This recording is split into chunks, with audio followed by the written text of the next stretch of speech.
જેતપુરના Pithadiya toll booth પર સ્થાનિક વાહનોના ટોલમાં વધારાનો મામલો। જેતપુરના ઉદ્યોગકારો આવતીકાલે સાંસદ મનસુખ માંડવિયાને રજૂઆત કરશે। ઉપલેટામાં ઉદ્યોગકારોનું પ્રતિનિધિમંડળ ટોલમાં ભાવ વધારો પરત ખેંચવા માંગ કરવાનું છે। પીઠડિયા ટોલ બૂથ પર સ્થાનિક વાહનો પાસેથી ₹10ના બદલે ₹20 કરવામાં આવતા સ્થાનિકોમાં રોષનો માહોલ છે।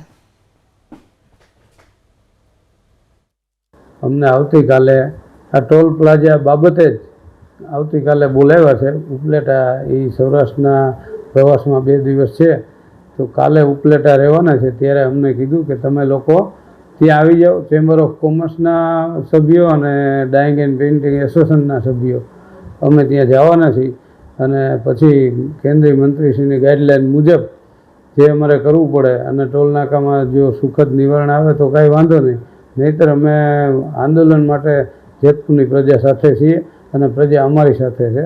અમે આંદોલન કરવાના છીએ।